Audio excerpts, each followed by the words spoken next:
All right, let's talk facts. Let's talk reality. Trump, via his attorney general, has appointed a special counsel or investigator, former head of the FBI, Robert Mueller. That's not going to put to bed all this Russian narrative. The Democrats started this a year and a half ago. They're not going to stop. The Podestas heading up the Hillary campaign had problems. They'd sold a third of our uranium to the Russians. Hillary had been meeting secretly with Putin. She'd been on the Chinese communist payroll. They had problems. So what you do is when you've got problems, you then blame what you've been up to on your opposition. But let's skip past all that. I don't back Donald Trump because he says he's a Republican. I don't back Donald Trump because I've talked to him on the telephone. I back Trump because you know a man by his enemies, the big banks, the foreign establishment, the multinationals, the communist Chinese, the corrupt Pope, the Saudi Arabians. They all have been arch enemies of him. Trump really is not a conservative. He's a populist. And when he criticizes the one-sided deals of NAFTA or GATT or the TPP, bipartisanly, secretly created over 10 years, Hillary Clinton was at the heart of it, that transfers our power to it, that's a big liberal issue that the liberals were all against. NAFTA, GATT, TPP, WTO taking our rights. I remember covering the left out in Seattle in '99, getting arrested and beat up, and the government hired provocateurs. Bill Clinton hired provocateurs. I was in the Seattle Post-Intelligencer, the Seattle Times, to engage in violence, to blame them. I have the footage. It's in my film, Police State 2, The Takeover. It's online for free. It's local newscasts, their own footage, you name it. So for me, I cut my teeth exposing Clinton corruption, and then George W. Bush corruption, and then Obama corruption, and then I saw the establishment that would fight on the surface with those guys, but at the end of the day, just go along with the whole agenda, really get pissed at Trump. And I didn't like the orange hair and all the flamboyant stuff, and I thought, isn't that guy like a Democrat, friends with the Clintons? But then I really saw the policies and how he supported not having NAFTA and GATT 20-something years ago, and I looked at how he was against the Iraq War. I saw the 6 different videos on CNN and Fox from 2003 on the eve of it saying, this is a bad idea, let's not do it. And then I would see mainstream media saying, Trump never did that, that's a conspiracy theory. And if you don't think Obamacare is free, you're a racist. You know, it was just like, whoa, what's going on? So the political discourse has been going downhill for a long time. And when Bush was in office, I was called a communist for opposing him. When Obama was in office, I was a racist. And then now, just in the campaign, because he was the underdog and knowing how bad Hillary was, how they stole the nomination from Sanders, I supported Trump. But I've seen a lot of people out there say, oh my God, you know, Trump is not as popular as he was with his base just 120 days ago. And, you know, the rallies aren't as excited about Trump anymore, but they're excited about libertarianism and, you know, fighting political correctness. Let's abandon Trump. Let's just promote what's exciting and new. I'm a winter patriot, winter soldier. That's not a Captain America movie. It has a previous term to like poems and things written back in the time of the Revolutionary War about George Washington battling through the coldest winters year after year, 6 years, and losing a lot of his soldiers and being a winter soldier, not a sunshine soldier, not a sunshine patriot. It isn't even about Trump. It's a figurehead like Farage and the Brexit. If they can destroy Trump, they can still the idea of collectivism and the wonders of Venezuela or North Korea. And those of us that are informed know that free market has its issues, but compared to socialism or communism or fascism, it's way more preferable. But the 48% that are either on government payroll or get government checks, they really don't have a sense of guilt. They have a sense of entitlement and a sense of flyover territory of anybody that has a swimming pool or has a nice life. And I'm overgeneralizing. There are a lot of government employees that do decent jobs and have value-added things. But, you know, it's the unions, it's the overall culture. And they just really see anybody that owns their own business as an enemy. It's like Obama. He says, you know, he built this new administration and thinks Trump's tearing it down, and he built America, but you didn't build your business. So it's this inherent arrogance and this inherent imperious haughtiness you see by the Republican and Democratic leadership that have been opposed to Trump. Now, Trump went sideways with a health bill that wasn't a very good overall, and he went sideways and saying, you know, we should go after Assange and all this. When Assange probably got him elected, he said, oh, Assange, if you got more stuff, please bring it out. That's all wrong. And that shows how Trump is his own man, or a loose cannon. But I'd rather have a loose cannon that really means what he's doing and who I don't totally agree with than just the same old establishment that are the lowest common denominator, where they all kind of agree with a consensus on keeping the public dumb, ripping us off, distracting us, creating a giant permanent underclass. Like Gruber talked about, thank God you're so stupid. I think you're stupid, myself included, because you've been dumbed down. The message is the medium. The medium is the message. They dumb the message down to dumb you down. There's been books written on it by propagandists. They've had great pieces even on Frontline about feedback loops on PBS, one of the few good things they've done on Frontline.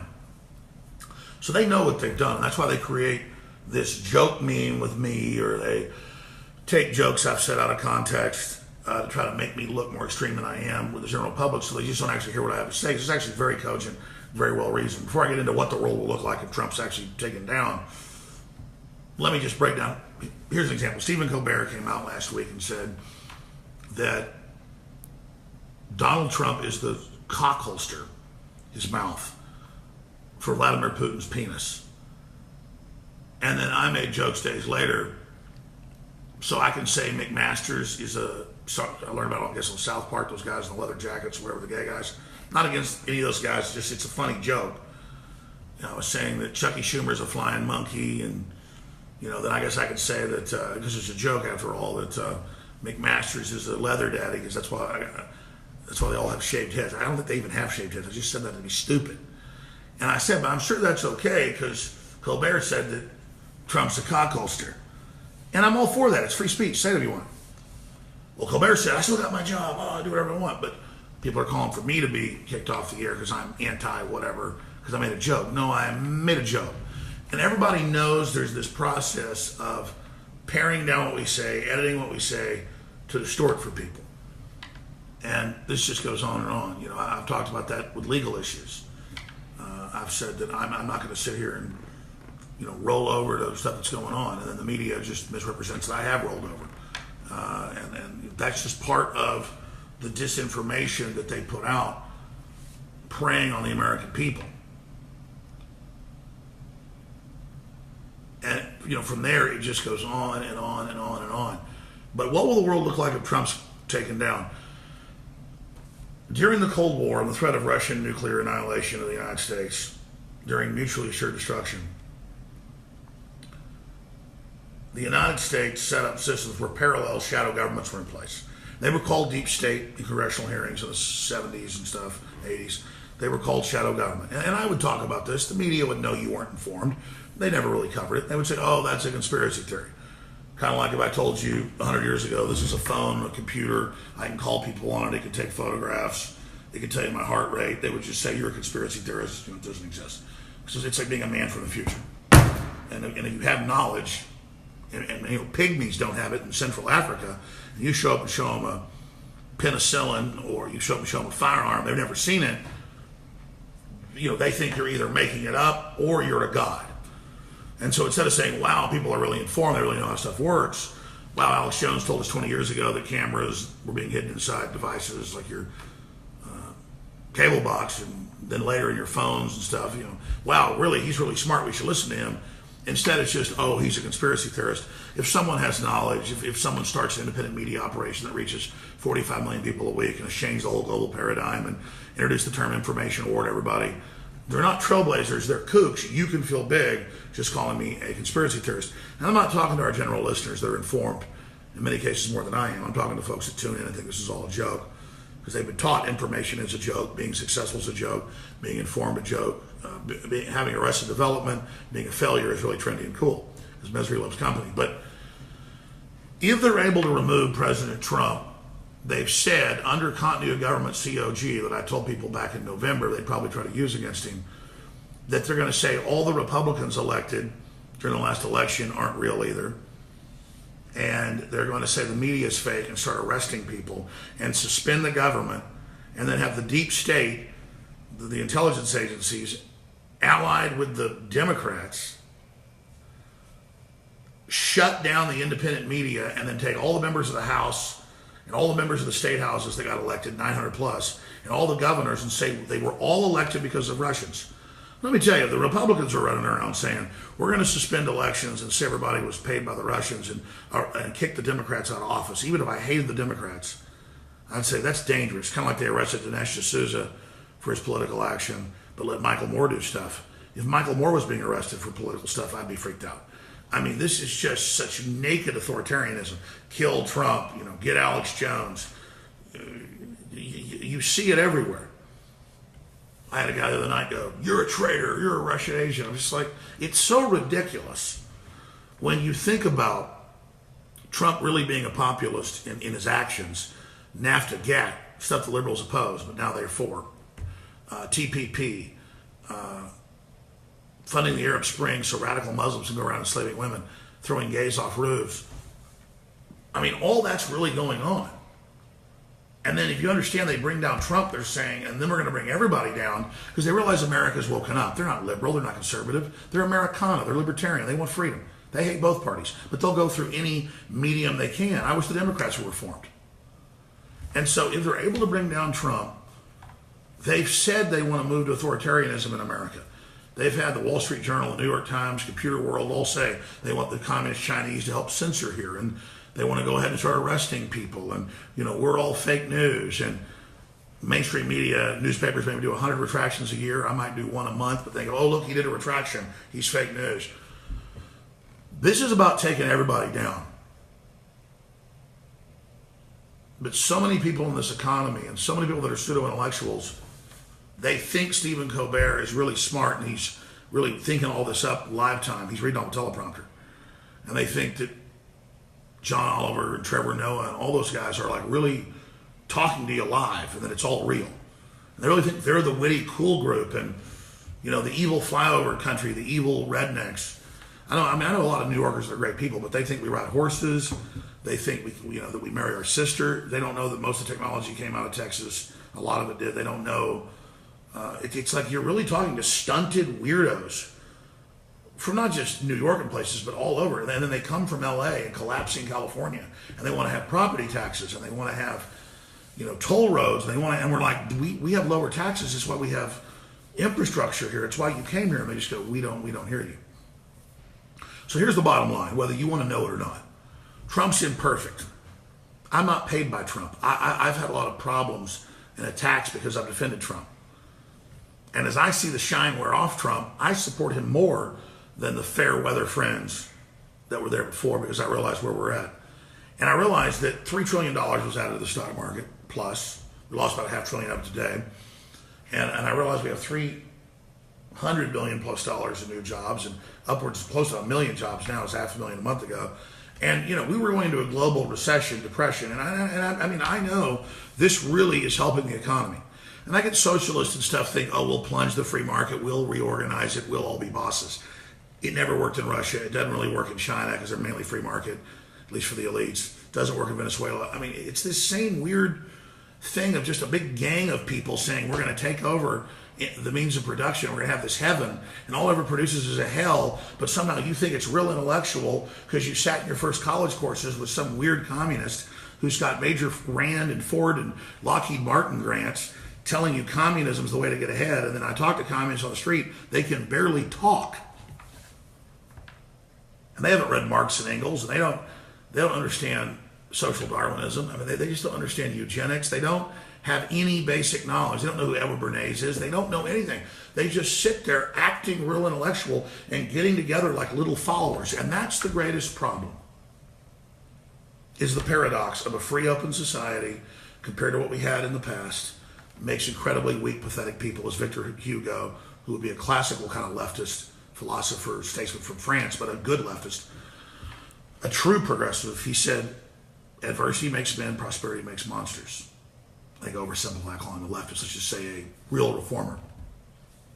And if you look at a Victor Hugo or Thomas Jefferson, everything they actually wrote in big, thick books is at loggerheads with what Democrats claim they are. They were all about open, free debate. Colleges are banning it. This is really happening. And I'm not lionizing the Republicans and the fake conservatives either. I'm just saying the big, powerful, viral takeover is the left allied with radical Islam. And the big paradox is you've got all these betas And all these people that are just pathetic and stupid and dumb and have no vision and no spark and no creativity, and they're scared, and they get organized in college and high school, and they watch Comedy Central, and they get all wound up militarily and like kind of a false alpha male download.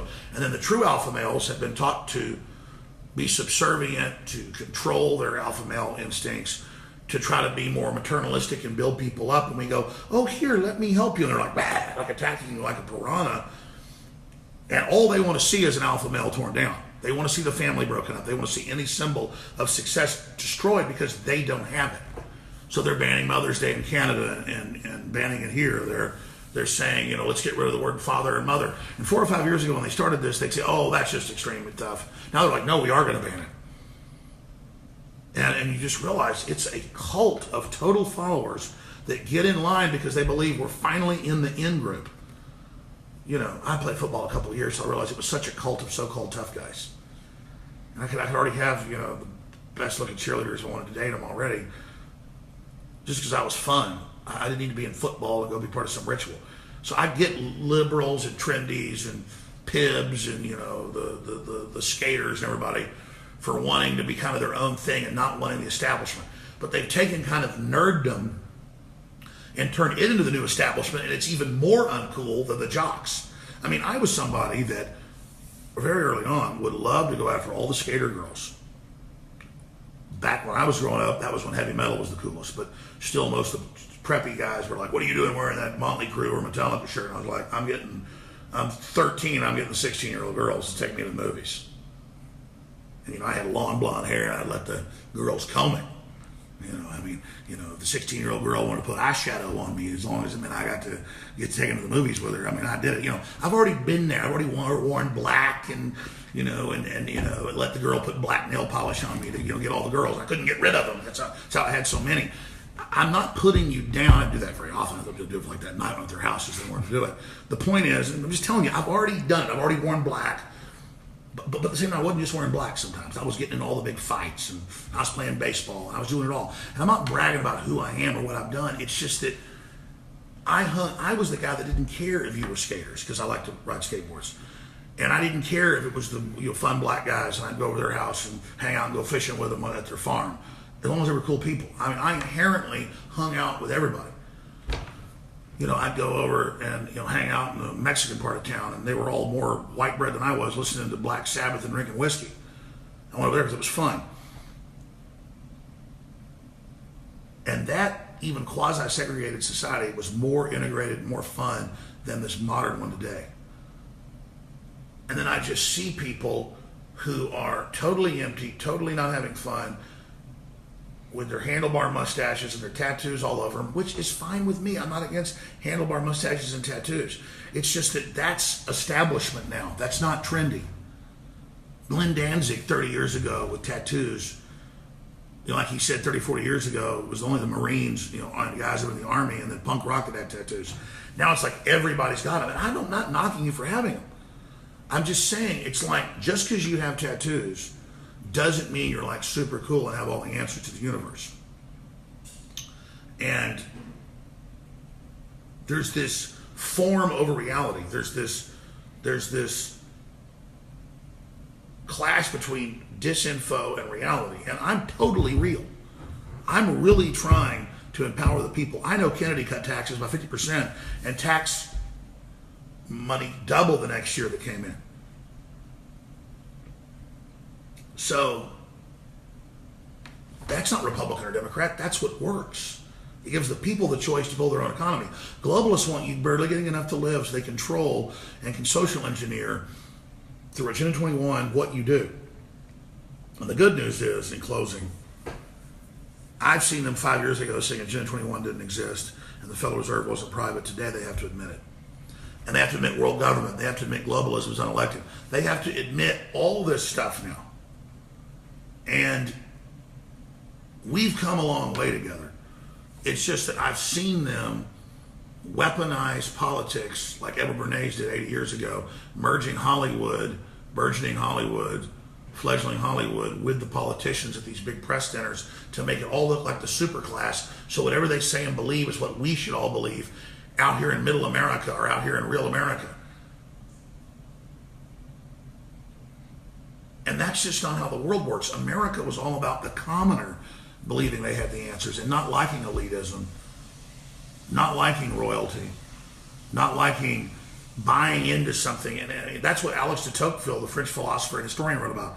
We should get back to common sense and grassroots and local control, and not liberal or conservative, but real issues. We should trust the American people to own firearms and to have their own businesses, and trust the Amish to sell cheese.